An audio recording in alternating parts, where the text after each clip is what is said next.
Greetings, denizens of the tri-state area. Jacob Weil here. And Blue Dragon 5. And Dragon, I know what we're going to do today. We're going to activate the Recap-inator and discuss my favorite cartoon, Phineas and Ferb. That's right, in honor of the 15th anniversary and in preparation for the upcoming revival, I'm guiding Blue Dragon 5 here through the series, experiencing his reactions, watching it for the first time, and reliving my summer memories throughout the years. Today's episodes are Perry the Actorpus and Bullseye. And now, before we get into it, I do want to apologize for the time delay. I know in the previous episode we promised we said we would do it on Wednesday. However, there was a bit of a snag in that, and we had to push it back to today. So I apologize for that. But in other news, this is the first official stream from my new apartment, so that's exciting to me. Live from a new location. Oh yeah, live from my new apartment. Yeah. So to me, that's exciting to me anyway. It's in the shape of Ferb's head. if only. Yeah. Well, maybe if you squint. Yes. You have to squint really hard and practically be closing your eyes, but yes. Yeah. See, the dreams are achievable, folks, if you just squint hard enough. Exactly. Thanks. What Ted says, nothing says Recap-inator like a platypus in a fedora. Darn right. Brilliant! Brilliant! And he says, and also congrats, by the way. Thank you, Aquatad. Yep, he made in one piece. His monitor, not so much, but he made in one piece. Yep, I also had to get a new monitor. Yeah. And by the way, it is not the mover's fault. It was apparently something I did, which I couldn't even tell until I plugged it in. Yeah. So, all right, with that stuff out of the way, let's get into the episode with Perry the Actorpus, where nothing says totally tools like a platypus in a fedora. Yeah. So how are you feeling on this one then, Dragon? I think the title's bad. Okay. Yeah. And right off the bat, I can't abide that title. It's not a good title. All right. How about the actual episode? The actual episode, man, it's pretty good. I'm glad that at least the episode is better than the title. That's the thing, man. I'm just really let down by the title, honestly. No, Yeah. seriously, man. He's not an actor. Yeah, well, there's probably not much else they could go with. Then that would be. I'm just saying, of all the titles, they have a room full of writers, I'm sure, and we have like someone from Top Town. We have two really. You know what? Throw it up. Oh, no, this has to be a new record. Yeah. Dan, Swampy, seriously, guys, what the heck? What's with this title, man? This is nothing to do. He's a spokes animal, not an actor at all. There's no filmed commercial. There's no reason this platypus or platyperson or you know what I mean should be. Perry the Actorpus, really? I mean, how much? Jay, what episode number is this? You mean total? I mean, I guess whatever number you want to associate, either full episode or segment, whichever number you have on hand, potentially. I was like, well, of overall episodes, it's the 13th episode of season 3. So that's at least counting individual segments, though I can't really say. Let's just say from the series total, like, what do you think of episode numbers? This is 13 on this season, but like having the other season numbers. Well, let's see. If you count like Summer Belongs to You as like a full episode, then there's 26, then like 38. So like so close to on 70th half hour if you think about it like that. We have approximately 70 episodes, all with pretty good titles. Honestly, I've never had this title bump up before in any of these episodes. Even this is the title they went with, Perry the Actorpus. Has nothing to do with the episode. It just feels like, okay, we're gonna take the Perry the Platypus name of all the other which means now they can't really reuse this conceit. Like this is like a big one, like Perry the this puss, the that puss. They can't. That means now if they use it again, it's gonna be disingenuous. And it's like, oh, we already did it. We already used it. It's not even like Perry acting or having a career in Hollywood or anything. No, he's just, just a model. So just bad titling, guys. I mean, look, we will say so many glowing things about the show and Doofenshmirtz and everything, but you know what, guys? I mean, really, are we in the middle of the season with this? Well, we're getting pretty close. I mean, there's at least a little over 30 episodes this season. We're almost at the halfway point. You guys just kind of threw in the towel on the titles. I mean, come on, guys. It's like, you know what? Yeah, they were in wood fire pizza mode. We're making good episodes here, and we're just gonna. No one's really gonna know, so we just phone it in for one title. Well, you know what, guys? Someone did notice. Well, Claude throws up an alternative actor P, which honestly I don't think would be better. There's no acting. That's the thing. There's no acting. All right, Drang, I think you've said your piece, right? Yes. Let's move on. All right. Better think on this one, boys. Shame. Okay, now we're good. All right. So the episode begins with Phineas and Ferb submitting Perry to be in a contest to be a spokes animal for Totally Tools. Yep, pretty simple. Again, spokes animal. But yeah, so Totally Tools is like an ad campaign. Little Blue kind of defended one of the titles that would be funny. Well, how is that? It's funny, and there's nothing to do with the episode. Okay, all right, I guess. But Doofenshmirtz doesn't even say this line. I know, but anyway, so it's Totally Tools. They're having a little contest to figure out who the spokes animal will be for their new ad campaign, and Perry he wanted no time flat. Yep, basically, immediately after submitting the photo, he wins. Yep. And so they meet with the. Do we name this guy? You mean the executive who goes brilliant? Yeah, that guy. No, he doesn't have a name. He just basically they name him Totally Tools Executive. Now you do know who voiced this gentleman, don't you? Richard Kind. Yeah, Richard Kind for the kids out there. Bing bong. Oh yeah, this was a couple of years before that came out, but he might have actually recorded probably close to the same time for all. I'll tell you what he did record before this, though. He did, he was Molt from A Bug's Life and the little puttering kind of minivan from of the couple. I believe it was Richard Kind, Edie McClure, I think, in Cars. Well, kind of a bit of a Pixar pedigree there. Yeah, oh man, they love Richard Kind. I mean, Richard Kind's very funny. Also, the main thing I know Richard Kind from, aside from Molt, Curb Enthusiasm. He plays, I believe, Larry David's cousin in Curb Enthusiasm. Oh, nice. Yeah, he's really, really great. There's this great episode of Curb Enthusiasm where Larry David has to basically his mother passed away and she has to she's buried not in the Jewish cemetery because she had a secret tattoo on her body.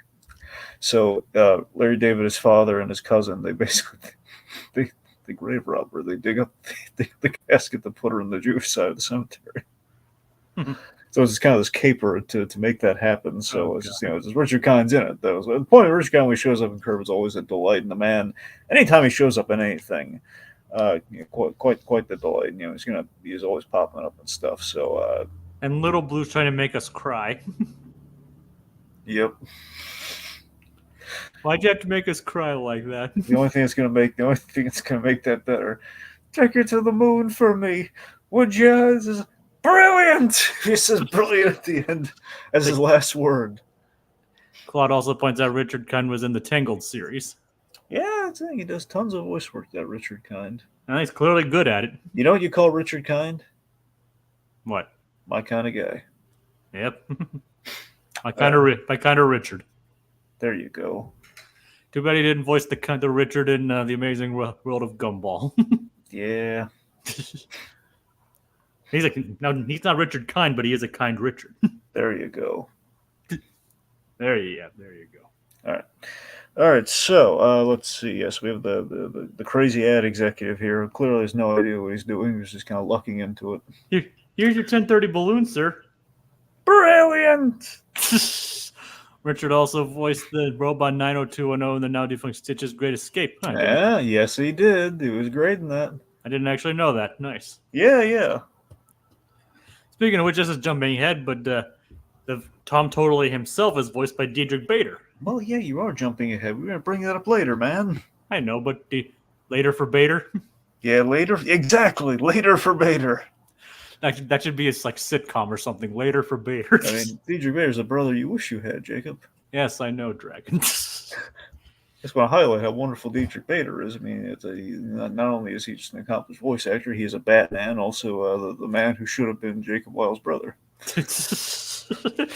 Man, you're never going to let that go, are you? Because it's no, you know why? Why? Because it's brilliant! It's brilliant, yes. See, already a better episode title than Perry the Actorpus. Brilliant!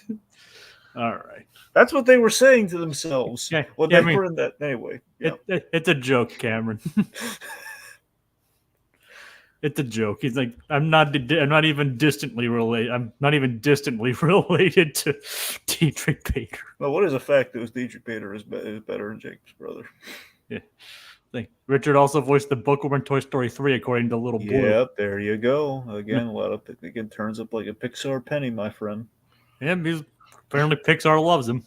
Yeah, well, how can you not? The man has one of those voices that's just suited for comedy.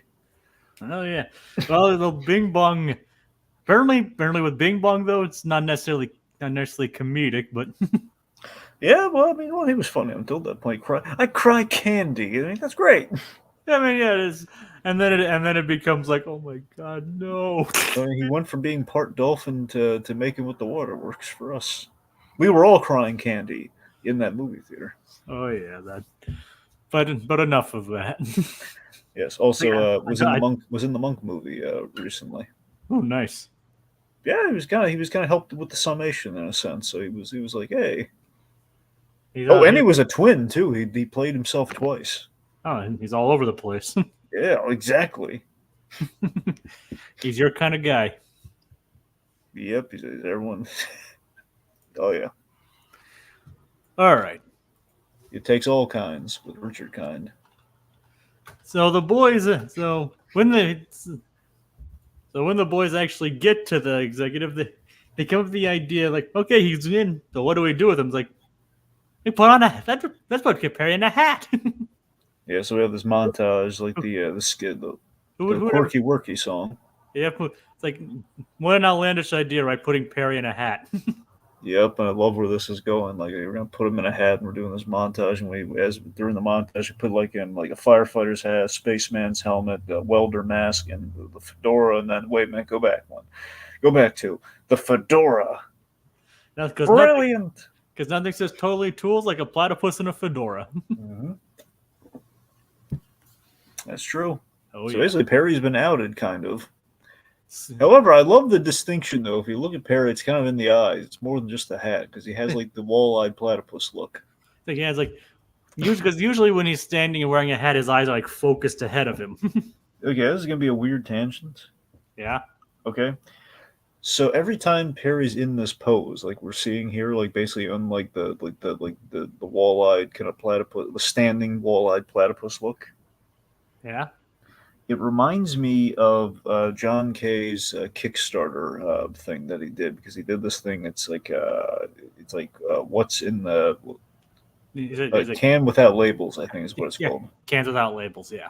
So Cans Without Labels is this whole thing where John Kay did a Kickstarter, and basically it was kind of for a zero. Let me put it this way. It was kind of for a goose egg. It was basically, he did this short that wasn't really pleasant, wasn't great. It was basically kind of like a little bit like the adult party cartoon stuff that he'd been doing. And it was like mostly autobiographical too, from what I understand. Yeah, exactly. Yeah, because his father would do this thing where he would give him a lot of, obviously, like the whole like Visit Anthony episode of Ren and Stimpy. Back in the good years of Ren and Stimpy, that was when basically that Anthony's father is modeled after John Kay's dad.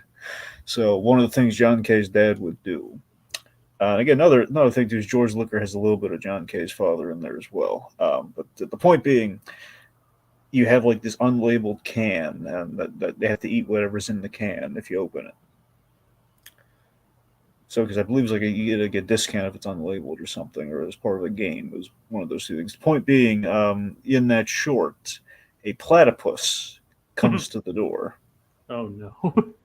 And basically, the platypus, Jacob, no joke. I think you can probably find it on YouTube if you ever want. If you're brave enough to watch it, I should say, because it's disturbing. But if you watch it, not as disturbing as the adult party cartoon stuff, Ren and Stimpy, but still, it's adjacent to it. Mhm. There's a platypus that's at the door, standing exactly like Perry is right now, with a wall-eyed look, only maybe like a skosh more intimidating. Basically, imagine Perry the platypus with kind of a bit of a Donald Duck kind of vibe, because the platypus may or may not have been wearing pants. I'm not sure, but if he did, well, I guess maybe not Donald, but kind of a Mickey Mouse kind of vibe in terms of like dressed like Mickey Mouse, somewhat. I can't fully recall because it was kind of it's so dark. I don't like going back to it, but I remember it. The platypus does something really. The platypus does something very un-Perry the Platypus like a second to the Gritty reboot. We're not invoking yet. I'm just saying. All right. I'm just saying. So if you ever want to see a deranged platypus, cans without labels. I'm kind of looking. I'm seeing the platypus at the purple hat and the red pants. Yeah, there he is. Oh, so he did have red pants. Okay, so wait, are you looking at it? Yeah, he has like a purple hat that looks like Goofy's hat and red. Yeah, there you go. That's what I was thinking of. Yeah, so the whole kind of like the Disney aesthetic on like the Fab Five aesthetic on the platypus, and also like Mickey's red pants. It does make me wonder if that potentially is John K's warped version of Perry the Platypus, given the year it was made. Who knows? Maybe it could be. I mean, 2019, so it's entirely possible. Well, that's the thing. That project was long delayed, so it was like in the works a lot earlier, but he delayed it so long and raising the money for it and everything that it's like, even though it premiered in 2019, it was pretty much like ready, but like he dragged his feet on it because again, it's John K's a nutty perfectionist. Sadly, for an inferior project, for an inferior work, when it's all by himself. Well, that's one way to describe him. Yeah. There's a whole thesaurus of how to describe John K, but we don't have time to read from those pages today. Most of which would not be pleasant. No, I'm afraid not. It's like beautifully, wonderfully complicated, though. Wonderfully in terms of like, man, you're kind of in wonder of like, how does that happen? Yeah, George Liquor, American. George Liquor, American. Yes. This is a couch. Anyway, we're just gonna move on. Oh God. Anyway. Yes. Okay. So point being, Perry striking in kind of a Phineas-like pose in this episode. Anyway, the unveiling of which we have the boys wearing their Steve Jobs attire. Yeah, the black sweater vests. I love turtleneck. Turtleneck, yeah. I love that Ferbs is like going all the way up to his mouth. And basically right up to underneath his nose. Like that Phineas barely has a neck, so it's just like this weird like cone kind of shape. Yep. They look hilarious. Oh yeah, it looks great. Like there's no need for them to wear that kind of thing, but oh well. Of course. Because they're not like walking you through how to work like the iPod or something. It's just like, hey, look up. It's a platypus wearing a fedora. Yeah. Nobody's ever seen this before. Mm-mm. Apparently, CG knows Richard Kind from the Tom and Jerry movie where he voiced Tom. And yeah. And it was apparently the mayor in Gotham. Well, I'm very well aware of him playing the mayor in Gotham, and yes, he was the voice of Tom in the Tom and Jerry movie, which I mean, it's a questionable choice. Well, not to cast Richard Kind, but just to give Tom a speaking voice. But yeah, yeah. So I'll tell you who should have voiced. So here's who should have. Here's what they should have done for the voice of Tom in the Tom and Jerry. They should have had Jacob do his Gromit impression. That's what they should have done. Well, Dragon, when did that movie come out? Well, actually, it might have been time for a while. When did I'm trying to remember when the Wallace and Gromit shorts happened. And Jerry the movie. Yeah, the Tom and Jerry the movie. It was like 92. So it was 92. When did we get the Wallace and Gromit shorts? The first one was like A Grand Day Out, right? Yeah, Grand Day Out was the first one. A Grand Day Out came out in '89. There you go. But the Tom and Jerry movie, the original movie, came out in '92. Yeah, see, there's still time. Yeah, but Dragon, there's a bit of a problem with me doing the voice there. Well, yeah, It came out 2 years before I was born. Well, I know that. I'm saying hypothetically, if you could time travel, you could have done your. That's what they should have done. I know. Anyway. All right, let's see. So, okay, so we have this hilarious moment in the episode here. Yeah. I'm convinced is an improv or something they came up with in the writers' room. It's just brilliant. It's actually brilliant. So Doofenshmirtz calls Monogram. Yeah, because he doesn't know where Perry is. I love this scene. I love how highly improvised, at least it feels. And it's the fact that it's our two showrunners is doing their go-to voices. Yep. So he introduces to Monogram his Mustache-inator. The Mustache-inator I love so much. I love everything about this. And I love this scene. I just love the fact that it just feels like he just came up with it's the big, bushy, ridiculous-looking mustaches. And he just kind of stops. I'm like, cool. Looks good on you, though. I love that, and also timely with the Captain America: Brave New World trailer. I must admit, just seeing how similar to General Thaddeus Thunderbolt Ross that Major Monogram looks. Like the funny thing is, it kind of seems like in reality, if I remember correctly, like Dan has more facial hair than Swampy does. Yeah, in reality. So it's kind of funny how that worked out. Yeah, and again, I would love to see someone do a parody with Major Monogram as Thunderbolt Ross, with the mustache is like traditional Ross, and then without the mustache, Harrison Ford Ross. Yeah, I was like, they even mentioned that mustache. I'm so glad they mentioned that mustache in the trailer. By the way, that's all I'm going to say. Then we're just going to move on.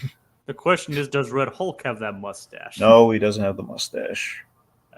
That's again, like you mentioned, he shaved it off. He wouldn't have the mustache. Yeah. I know, but you can dream. Darn it, we can dream. Yes, we can. Okay. Anywho, so let's see. So we have the infinite billboard gag during the montage. He's going to zoom out. It's like infinite billboards. It's like a Drost image within a Drost image. Yeah.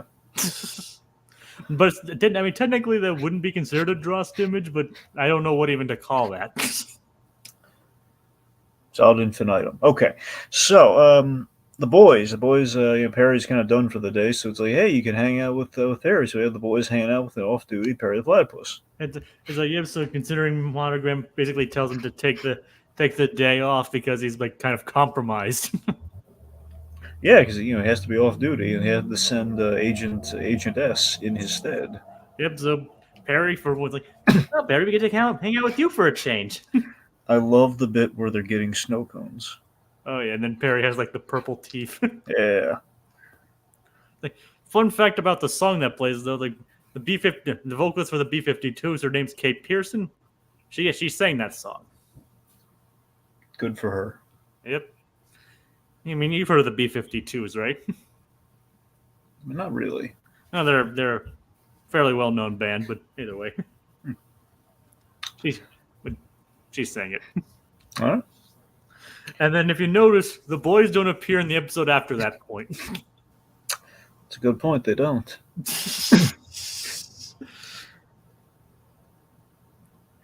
So let's talk about the real star of this show. Doofenshmirtz? Or Candace? Well, okay, my heart of hearts is Doofenshmirtz, but given we haven't brought her up at all, let's talk about Candace. Yeah, well, she's attending a seminar with Mandy, who was voiced by one of the writers of the show. Remember, Aliki Theophilopoulos. Yep. It's like attempting to get her to break her busting habit. Yeah, and it's a one-day seminar, and it's not going great. Nope. She's like one of the sisters is showing her brother who turned their mom's flower garden into a mud pool. It's like, I will just go to mani-pedi or something. And then Phineas and Ferb making a sandwich, making a peanut butter and jelly sandwich. The most harmless thing they could do, except the fact that it's at 5:30 in the afternoon. They're gonna spoil their appetites. Which she does have a fair point, but it's still a bit of an overreaction. Exactly. As Candace, she's a wreck. She can't help herself. But then she makes strides. We put her in the simulator, which is a really good joke. Yeah, but do you know who voices the positive reinforcement machine? Who voices the positive reinforcement machine, Jacob? George Takei. Very nice. Oh my. Oh my. Oh yeah. It's oh my, Jacob. Okay. Oh my. There you go. I mean, I already said that once. I know. I'm just saying, like, no, it's not oh yeah, it's oh my. Or what if I said, like, oh yeah? He's not, George Takei's not selling Kool-Aid, darn it. Oh yeah. Imagine that ad campaign, just George Takei bursting through the wall, holding like a pitcher of Kool-Aid. And then be like, George Takei, what are you doing in my house? Well, you look thirsty, so I thought you might need some refreshments. Like, I could just go to my fridge. Well, we've gone as far as we can go. I'm just going to step out now. What are you going to do about my wall? Blame the Kool-Aid. I'm out of here. Beam me up, Scotty. You know, they actually never said that in the original I series. know, they never said in the series, I know. Yeah, you probably heard that before. Yeah, I know. It's like the one Star Trek fact that everybody knows. Yeah. Anyway, so I love the simulator. We yet again, the simulator gets us demented Phineas. It's like, well, this one is almost intentionally demented. Well, of course, this one is intentionally demented. It's like one time they like build it, like which shows them like building some kind of rocket, and then it's like I will not bust them. Good, you're a good girl. Yes, you are. and then apparently the thing that makes them look diminished is like they introduced a gold currency that basically diminished the value of the euro.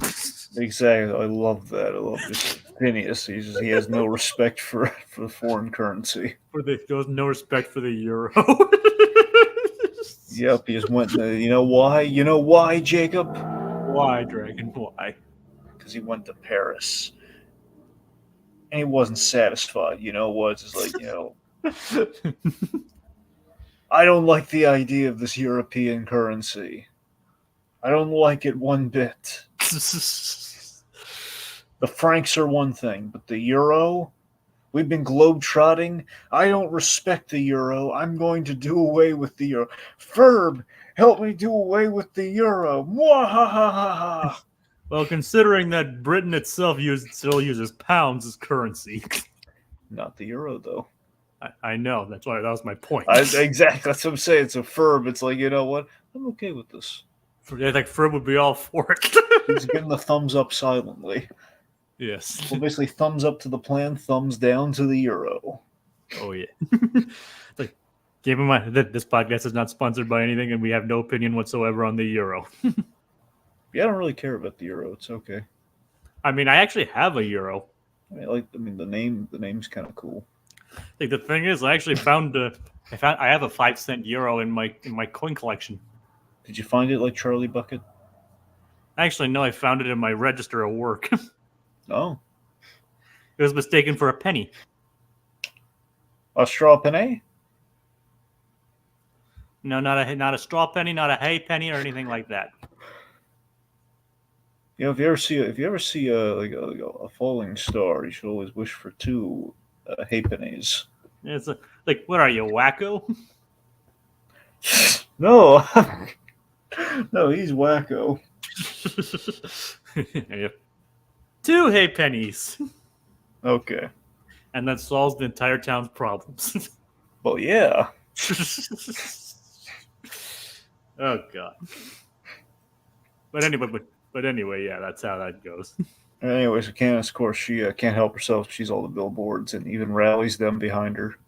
Like she realizes, like, Mandy slips up and tells her that Phineas and Ferb built the machine.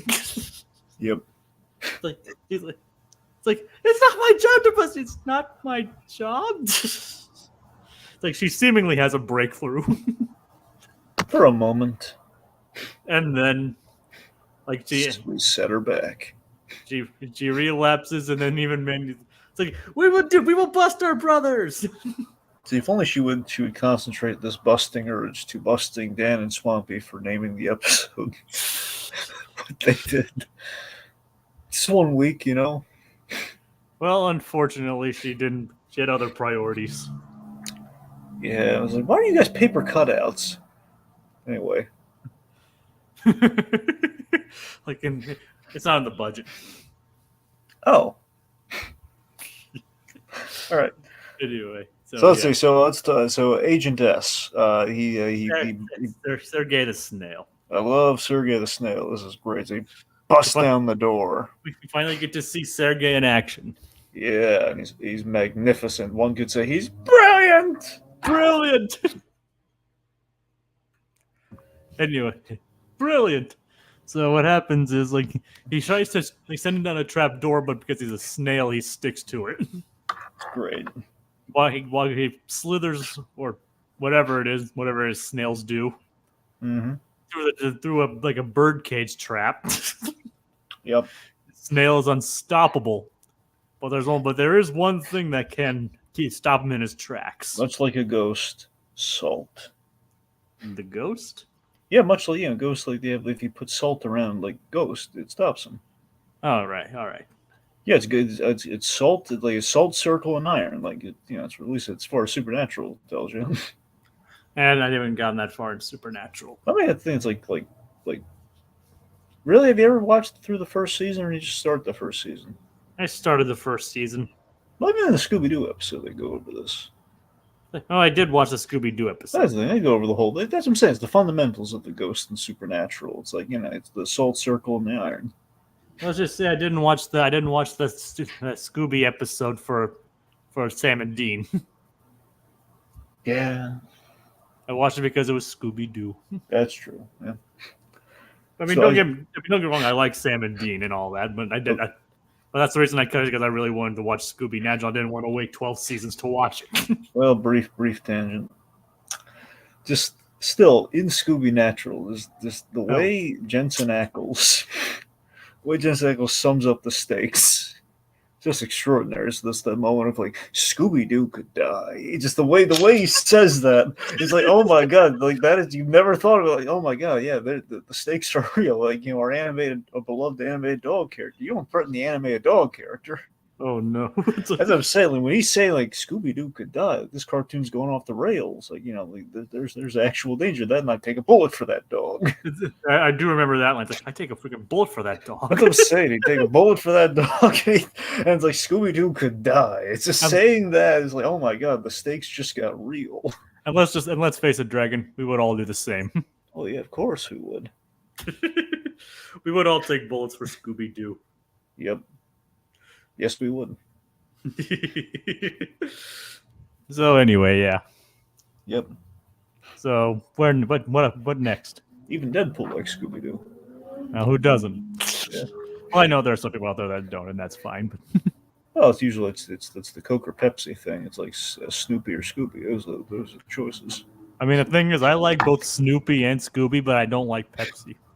Oh. All right, fine. Mr. Pepsi challenge, fine. I mean, I said I don't like Pepsi. That's what I was saying. That's exactly. People don't. People did the Pepsi challenge. Didn't like Pepsi. It's the whole thing. Well, the thing is, if it's like fountain Pepsi, I'll drink it. But other than that, I don't choose Pepsi. I settle for Pepsi. I will never choose Pepsi. I will say Coke. They'll say we only have Pepsi. Okay, fine. We'll call it Coke. That's pretty much my sentiments exactly. Exactly.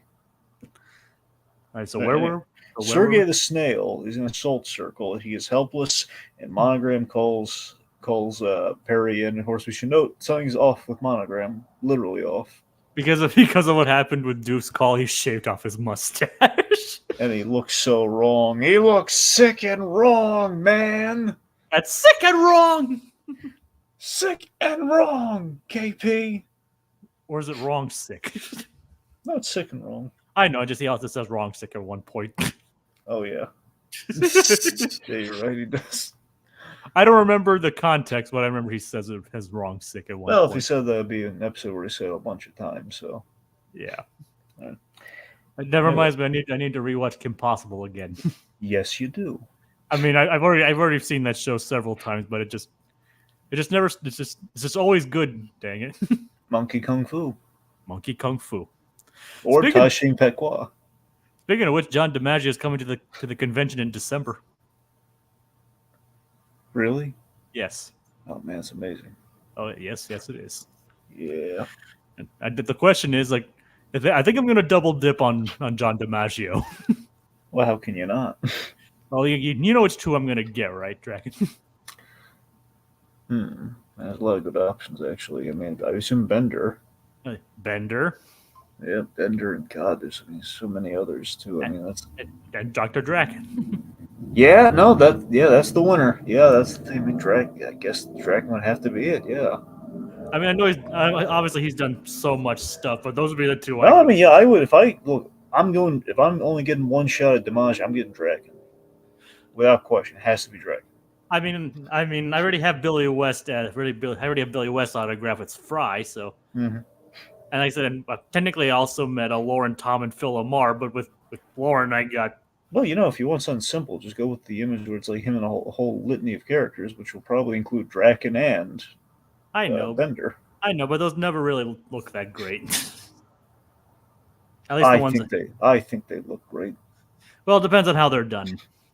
All right. But like I said, with Lauren, I got Kids Next Door, and with Phil Lamar, I got Samurai Jack. Yeah. And I couldn't pass up those. Yeah. I mean, especially Samurai Jack. Well, Lamar is always the question of Samurai Jack or Green Lantern or Static. That's the trio.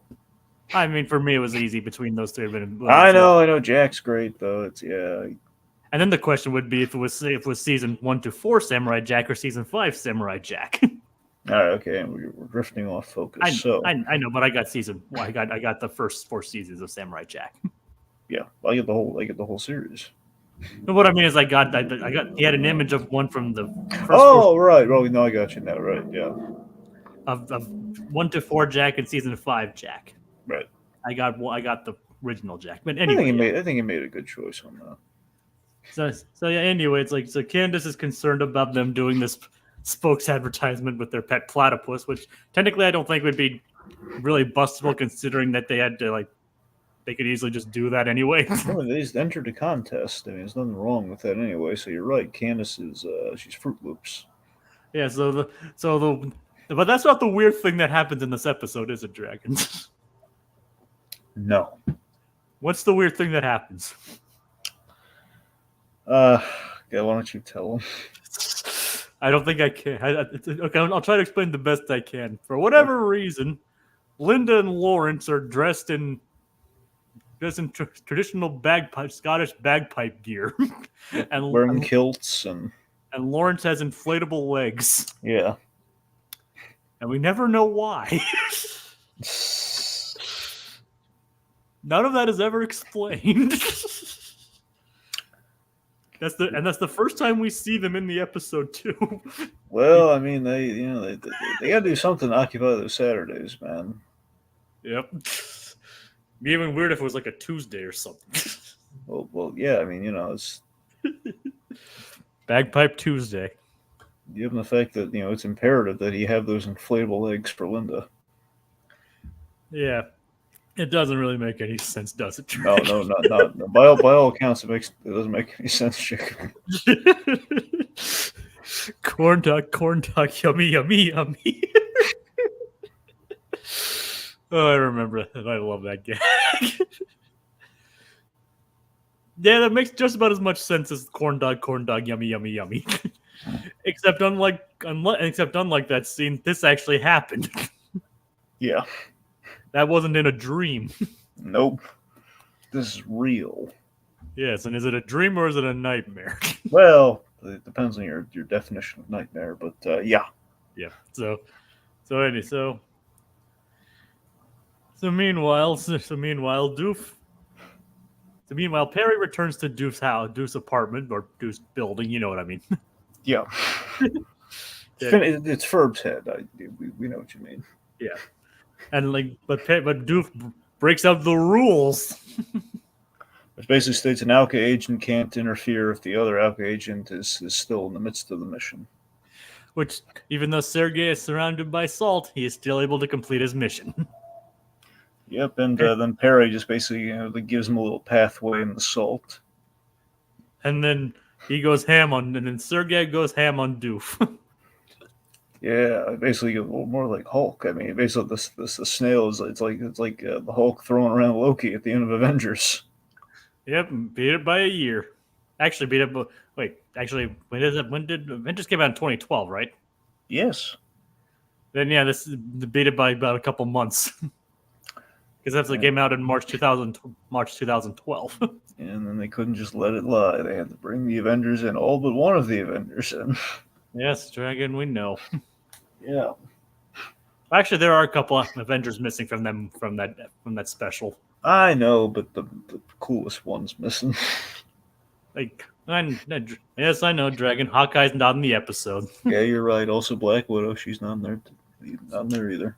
Yep, I know. It's like, so yeah, the coolest ones are not in there. Yeah. Black Widow and Hawkeye, they're not there. Yeah, it's not like it's not like an arch nemesis of a missing one is in the episode. Not like that happened. Not like there was an oversight there. Swampy, Dan. No, you don't have to pull them up. I'm just. Dragon, the leader of Red Hulk isn't in the episode either. Yeah. So. So yeah, Dragon. I'm just being a smart aleck here. Yeah. Anyway, let's just get a move on then. Okay, point being, the snail goes ham on him, and John Hamm gives the thumbs up. I like that snail. He's got advertising potential, which does actually happen, though. John Hamm actually shows up. No, I'm kidding. It'd be wonderful John Hamm showed up in the episode to do this, but so on. We fire mustaches. Perry Plus fires mustaches and all the billboards and everything to protect his cover. Yeah. Also gives Monogram's mustache back, kind of. To the screen. Which I think that's good. It's good karma there. It's like, Monogram's always bothering Perry the Platypus. And even gives Doofenshmirtz a mustache. It looks like Jose Doofenshmirtz, who we did establish. Yep. Anyways. It's like, I told you about it. It's a weird story. So then, Mr. Totally Tools himself. Tom Totally. He shows up, and I love the reveal of we put down the poster, and he's reveal he has this awesome classic curly mustache. It is a nice looking mustache. Yeah, it's a quality mustache. Again, that raid. Doofenshmirtz wasn't even really doing evil; just adding mustaches. I mean, even he himself pointed out, it's like, it's less evil and more of a childish prank. Remember, he pointed that out himself, Dragon. I know. So, Tom Totally, he thinks this ad's mocking me, and it's the voice of the wonderful Diedrich Bader, who again, in a perfect world, would have been Jacob Wild's brother. But it's always great to hear his voice. I love this voice that he's doing for Tom Totally. Something diminutive he is. Oh yeah, not Dr. Diminutive, but I like it diminutive he is. Well, and there is a Dr. Diminutive, who's voiced by D. Baker, by the way. Yep, the other DB. Yep. Okay, and anyway, so then we have the new ad campaign about the snail. So Linda has been summoned for nothing, and that is it. Yep. That makes her want to go buy some tools. Yep. And that brings us to Bullseye. So yes, this is the Wilson Bethel episode. No, I'm kidding. All right then. Anyway, so Dragon, how you feeling about this one? I thought this was pretty funny. I love our Doofenshmirtz plot, and this one's pretty short, simple, and quite hilarious. Oh yeah, and of course we get Lawrence being mixed up in the L.O.V.E.M.U.F.F.I.N plot. Yep. Oh, does he? Oh yeah, he does. Mm-hmm. He's gonna need a mustache for all that evil. I wonder how Lawrence would look in a mustache. Oh, it looks so sinister in a mustache. Oh well. Well, anyway, let's get into it then, shall we? Yeah. The Doof Plug gave us one of my favorite songs of the show. It is a very good song. So Linda's working on this modern art sculpture. Yes, and it leads to kind of some misconception comedy here where Candace mistakes this for the boys' project and is trying to bust her mom. To her mom. Yeah, but unbeknownst to her. Yep. So the boys, meanwhile, they're shooting darts in the style of a catapult of sorts. It's a self-propelled giant dart that they ride on. Yeah, they're shooting darts in style with the propelled catapult. And it is admittedly a pretty cool and creative idea they did here. Yeah, I love the arm. I love how the arm works. And then it comes along with them too. Love it. I love it so much. However, incredibly dangerous and it does make you wonder what time it is, Jacob. I think I do, Dragon. It's Great Rainbow time!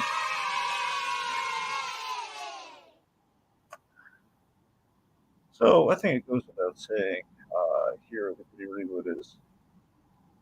This is basically look at it like The Boys, okay? The boys here, not our boys. I mean like the show The Boys. You know, like the Seth Rogen, Evan Goldberg boys.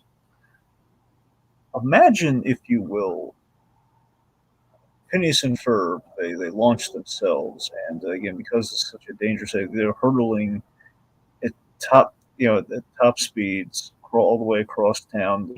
They missed the bullseye, and they impale some poor Joe against a tree or something. Ooh boy. Seriously, this is a cool idea, but it's very reckless when you think about it. Look, they're taking a lot of chances here. Like, what if someone's like walking down the street in the way? When they're launching there, if that guy doesn't get out of the way soon enough, impaled. Could be a family walking in a straight line. They don't know. It's just pinning, even to the dartboard, just pinning some poor schlub, to the dartboard, and they're like, oh yes, and the boys are freaking out. Oh, we're so sorry. Oh, it's like, no, don't remove it, and then they remove it, like, oh no, oh god, wait, boys, MacGyver something to save me. MacGyver something, and the boys are panicking. We don't know. We're not cauterizing. You don't know. Why do you have a giant lawn dart with an arm? just grabbing Phineas by the shirt and just like throttling him. An arm. And I'm bleeding out. You coon son of a. Dead. It's just, and then this Ferb's like doing the cross, it's like up, down, left, right. It's just like... Oh yeah. We see where the boys get their evil from. We see where Lawrence gets the evil from. He gets it from the boys, and vice versa. It was genetically passed down and inherited. A little to learn, a little nature nurture kind of thing. But Phineas picked it up from somewhere. Oh yeah, it's very recklessly. Phineas is like one of those kids. He takes the arrow and he shoots it in the air and just like whatever happens, just walks off with a smile. And he doesn't give a care. No, he doesn't. Of course, okay, you ready for things to get really gritty? What? Okay, collision point. The boys fire the dart. And it lands into our Doofenshmirtz plot. Now you be the judge. Does it hit Perry or does it hit Doofenshmirtz? Probably Perry. So it hits Perry like doing like, oh my god, what this came out of nowhere? Who are you? It's like, wait, is that our platypus? The hat came off. Oh my god, Perry, what's happening? It feels like we did a whole movie on. Oh my god, what's happening? Oh. Why are you wearing this hat? Why were you here? Is this where you've been going the whole time? Oh my god, we need a vet. Are you, sir, in the lab coat? Are you a vet? Are you a pharmacist? Can you prescribe anything? It's like, no, I'm just. This is so serendipitous. This guy's been a pain in my side for. Well, now I guess he's a pain. You're the pain in his side, but oh my god, this is just like what are the chances? I mean, like, what a mechanism you built here, though. I mean, can I? Have you patented this yet? Can I market evil on this? And we're just having a little contest here, of course. Oh, okay, Jake. If you want to how it gets really gritty and really fits the episode. How so? All right. End of the episode. Perry breaks free. He's dead center in the bullseye, and that's how the boys land. Oh no. Yeah. And then, of course, like, is there a doctor in the house? And it's like, well, they all raise their hands, but it's like, is there a medical doctor here? And they all lower the hands. Oh. Yep. I wonder if they all bought their degrees on the internet.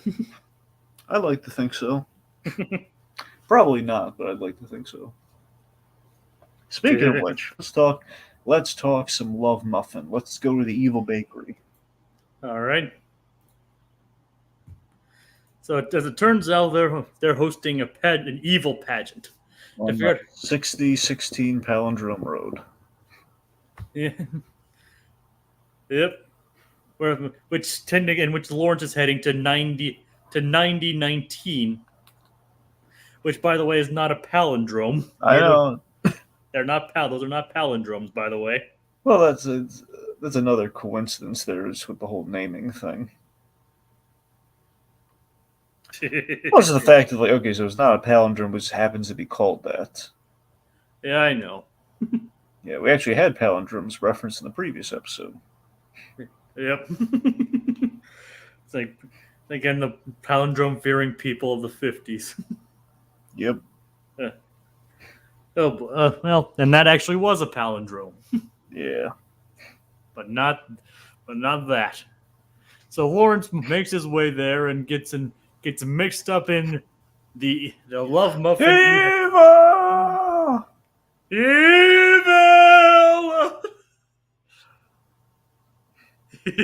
Yes, so Lawrence is mistaken for a contestant for the L.O.V.E.M.U.F.F.I.N competition, which essentially is figuring out who the new leader of was evil. Basically, like a Mr. It's a Mr. Evil contest, which is a send up to the Miss America pageant. Or in this case, a Dr. Evil contest. But yes. And the host voiced by former Hollywood Scares, Dancing with the Stars, and America's Funniest Home Videos host Tom Bergeron. Yeah, we all love Tom Bergeron. He's great. Tom Bergeron, though, he's been shafted by the Muppets, though. It's like, are we gonna tell Tom Bergeron this? It's like, no, he knows. Still one of the funniest jokes from that Muppets 2015 show. I feel bad for Tom. Jacob, I swear to God, the two funniest jokes from that show, it's give me that Muppet money from Joseph Gordon-Levitt, and it's like, no, he already knows. I feel bad for it. I still feel bad for them. Oh, God bless Tom Bergeron. Yes. He asked for so little. And yet Kermit did him wrong. I mean, imagine how sad you're going to feel for the American icon Kermit the Frog, just like he shafts you like that. Oh, yeah. It's like, don't worry. He knows. It's like, aw, Tom. No. Poor Tom. Then Tom walks off and he puts on a helmet and he actually hosts like the anime lineup on Cartoon Network. Because that's what his nightlife's like. He's that beloved. We never knew all the Toms are the same Tom, and that Tom is Tom Bergeron. Oh, yeah. You know Can't what? You know how else? This What? is going to go into crazy, farcical territory here. Tom secretly, through the help of a lot of makeup and years of acting chops, proven. Also, Tom Hanks. Yeah. Oh yeah. Oh well. And Kermit the Frog just doesn't pay him any mind. It's like, oh, Yeah, you it got does actually raise a good point, though. I'd never thought about. what?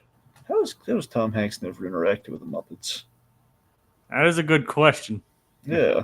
Maybe he doesn't like the Muppets. Jacob, how dare you say that? Hey, I mean, I didn't say it. I mean, maybe I'm just saying maybe he doesn't. Hmm. I mean, All Tom. right. I mean, obviously Tom Bergeron has, so he has that on Tom Hanks. Yeah. I mean, he's interacted with the Muppets on several occasions, even outside of the Muppets 2020.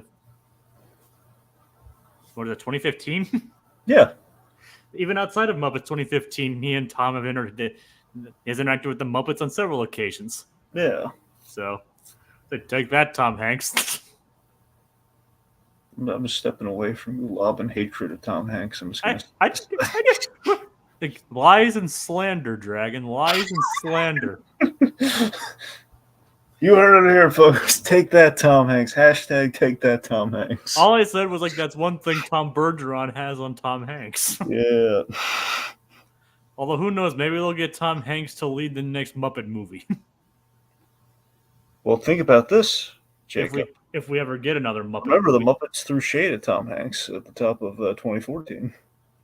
And then wait for Tom Hanks to make Toy Story 4. Yeah, there you go.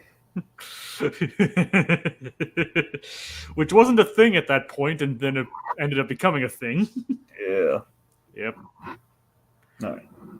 So yeah, so yeah, they know who Tom Hanks is. Maybe that's why they threw shade at him. I geeked out so hard just having the Muppets say Toy Story, period, you know? It's like my childhood dream come true, the Muppets and Toy Stories for a moment. Well, we'll see if they make another Muppet movie, which they should make another Muppet movie.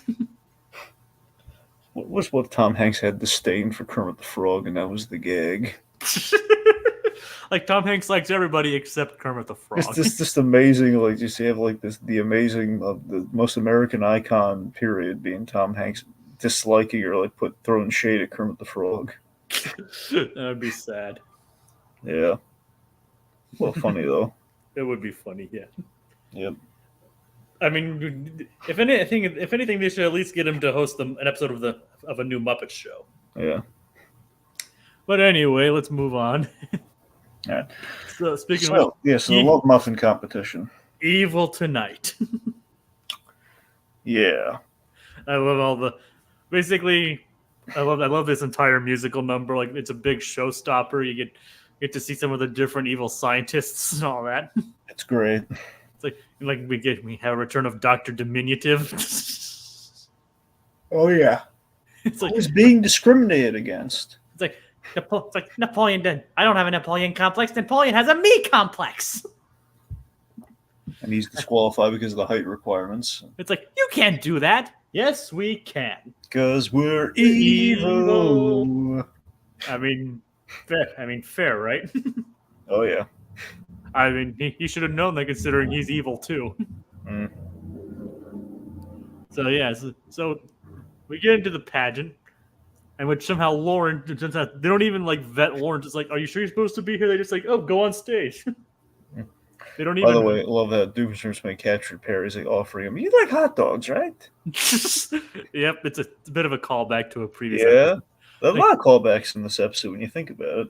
Yep, even though technically bratwursts are better. Nah. That's one thing you and I will never agree on. You and I will never agree. Nope.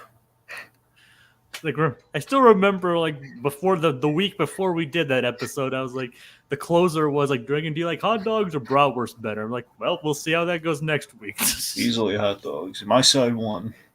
Yes, even though my side is superior. Hey, my side's all American, friend. Yeah, And tasty. brats are tasty too. Not appealing in look. I mean, how do you? Well, depending on how you cook them, like the way we do it, or the way my family does it, is that we boil the brats first, and then we grill them, giving them a nice char. Yeah. Goes great with macaroni and cheese, and onions. All right, enough talk about food. I'm getting hungry. Yep. And this episode. Well, you know, you should watch after this then. What's that? Well, the videos I showed you. Oh yeah. Did you end up watching it? I haven't watched it yet. I've been busy moving. Really? You didn't take like a 10-minute break from moving? Well, I did, but then You could watch it while you're eating, Jacob. I know. I'll watch it. I'll watch it soon. Okay. Okay. Requirements for joining L.O.V.E.M.U.F.F.I.N: like musicals and spontaneously breaking into song, and apparently being certain height. Yes. Apparently, at least that's a requirement for being the leader, anyway. Yes. It's like, so the first competition is the mother contest. This is great. It's like Lawrence goes up front. It's like makes her tea and is like completely kind to her. It's like obviously completely missing what's going on. Yeah, and then we have Rodney. Rodney basically just gift wraps like a bunch of smelly laundry, but he needs me, and she cries, but happy tears, so he doesn't really do great on that. Initially, it looks like she's upset because of that, because it's like that's what he thinks of her. It's like, my baby still needs me, and he's like, what? Then Doofenshmirtz is holding my beer. Doofenshmirtz walks over. I love the confidence here. I'm getting married again. And she blows up. And that's the best joke in the episode. The whole episode, both parts. Like, that's the best joke. It is great, yeah. It's like, I'm getting married again. Well, didn't even react. She just blew up. Yeah. Well, I love the dynamic between Lawrence and Doofenshmirtz. It's kind of a callback to the trucker thing. You know, they get along famously. With like, you know, I don't think I think I missed the point on that, but good show, old man. But even Rodney says, I didn't think anyone could be more incompetent at being evil than you. Me neither. Then we have the evil swimsuit competition. It's like Lawrence is sporting the Klimpelin, the magical old-timey bathing suit that lives in the Himalayas. No, I really think Lawrence should have gotten some evil points on that because of that bathing suit choice. Yeah, it is pretty evil, isn't it? Yeah. It was menacing. I mean, it's like we don't know. It was an old-timey bathing suit with teeth, Jacob. That lives in the Himalayas. Yep, that lives somewhere in the Himalayas. Like, no, dragon. It's just like magical old-timey bathing suit that lives in the Himalayas. Yeah. You have to say it like that. Regardless. Those are the rules. Regardless, it's a bathing suit with teeth. That's scary. Yes, it is. Yep. All right, it was a Doofenshmirtz. See, we have a callback to the toilet joke. That's like the one where he's like, I am a superstar. Everyone stop watching.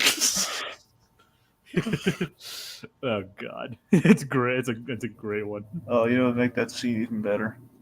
Super toilet. So much clogging. I love that. There's literally no any explanation for super toilet. God. Well, we saw super toilet. Yeah, but there's no explanation for why it's there. Yeah. Other than that, it exists. And that apparently it somehow traumatized Cosmo. We don't know why or what happened, but apparently it scared him so much. Oh my God! It just the mere mention of it is just enough to send him into panic. Oh yeah. Is that what you're thinking, Dragon? That would make it better. No, man, that's better than what I was gonna say. But I was gonna say, yeah. Oh yeah. Okay, so if like in the original clip when they did the roller skating to the toilet thing, what if it was like Vanessa, through the toilet water. Vanessa, could you come in the bathroom and help your father? Like, oh god, Dad. Well, remember in the original clip, Vanessa wouldn't have even been born yet. Yeah, I guess you're right. Well, I don't know, maybe in the remake here, I guess it could have been like, Vanessa, would you help me? You mean like when he recreates it for the pageant? Yeah, there you go. It's like, Vanessa, help me! Ugh, Dad. All right. But he thought it was the talent competition, which I don't know how roller skating into a toilet is a talent. Well, if you do it right. Yeah. Would you say Doofenshmirtz did it right? No, not remotely. And his form was terrible. It was terribly sloppy, Jacob. And you're gonna dive in that toilet. You gotta dive in that toilet, man. But the question is, would Super Toilet have made it better? Well, Super Toilet makes everything better, Jacob. Well, not according to Cosmo. Well, Cosmo was, he was nearly drowned by Super Toilet. That doesn't count. Like so much clogging. Yep. Right, now, here's what happened. Cosmo was flushed down Super Toilet, but he got stuck in the piping, so it was a claustrophobic kind of near drowning thing. Oh yeah, I can see why you'd be scared. Yep. So much clogging. Every time he tried to climb out, he just got re-clogged in there. We're laughing at somebody's trauma dragon. Well, yeah. Because it's hilarious in this case. Yes. It's because it's Cosmo, and he wouldn't die even with all that. Yeah. That's what makes it funny. Yeah. All right, so speaking of which, Rodney seemingly just disappeared from the competition, and in its place we see the creature from the Black Lagoon. Love it. Which happens to be Rodney's diving suit. Technically, it is a swimsuit. Yeah. I can't really do his accent very well. He always reminds me of Warnstrom from Futurama. Warnstrom.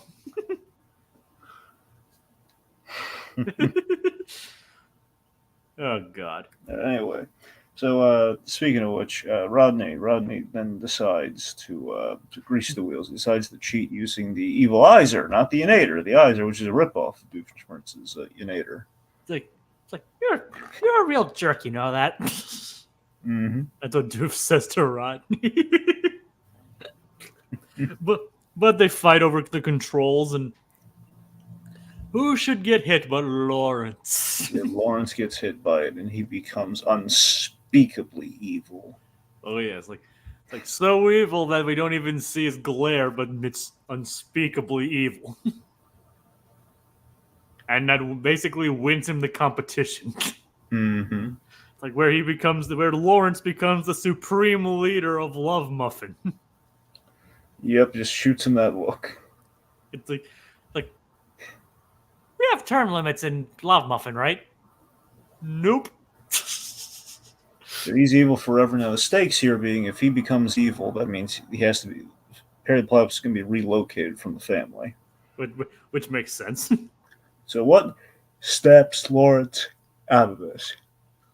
It's like, well, what happens is that Perry sees the boys on their trajectory with a giant dart, mm-hmm.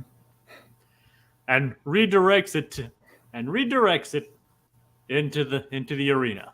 Thank goodness, not hitting anyone in the process. Yes, no gritty reboot here. No. So Lawrence turns and he sees the boys, and instantly, this is really nice. Like seeing the boys, he can't possibly be evil anymore. Like and apparently Lawrence is just that nice of a guy. We're just seeing his sons, just immediately snaps him out of it. He loves these kids. Yep, and like he loves all of his kids. This is like, Dad, what'd you do? I seem to have become the king of the pharmacist. Yep. And that's the episode. Well, we haven't really talked about the Candace and Linda subplot too much. Oh, well, I mean, there's really not a lot there. Just Candace is like, she's trying to bust her mom, and in reality, it's just, It's like she thinks that the boys are creating this weird sculpture, and it's actually Linda's doing it, tries to prevent some like workers from taking it away. And Linda's like, well, lip syncing's not my only talent. And you're just being rude, Candace. And then that's the that's the episode. I gotta be honest. I think the butt is kind of wearing thin with Candace. We keep doing it too much. Well, I mean, like I said, I don't know if it's going to happen. I don't know how much more it happens. Right. I mean, it's not something I always kept track of. Yeah. I mean, it is practically one of her catchphrases at this point. Yeah, I guess. So, yeah, that pretty much does it for this week. So, do we have anything else, Dragon, you want to say? Brilliant! Well, there you go. You can say both of these episodes were brilliant! Except for the first one's title. Except for the title of the first one. All right. Thank you, Aquatad. We had Owen Pines here, Cameron Cochran. We had Claude, Code Geass, and Little Blue. Thank you all for joining us today. And be sure to join us next week for we actually get a Halloween episode in July. The funny thing is, this channel is currently celebrating Christmas in July. Next episode, we're getting Halloween.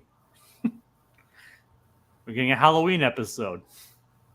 Ooh, spooky. So, join it. And the funny thing is, it's actually one, I'll give you a hint, it's one we've covered before. Good night, everybody.